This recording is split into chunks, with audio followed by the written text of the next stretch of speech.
మోహంతో ముటేసే మోజుల్లో తెగింపే చూస్తున్నా తెర తీయవా నువ్వు సై అంటే సింగారం దుంచనా నువ్వు అంటే మొగమాటం వదిలించన కాగల కార్యం జరిగే వరకు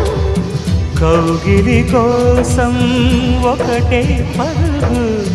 కంటికి కొనుకుంటా కొంగే జారిపోతుందే అమ్మమ్మ చూపులతో ఎవరేం చేశారు పొంగే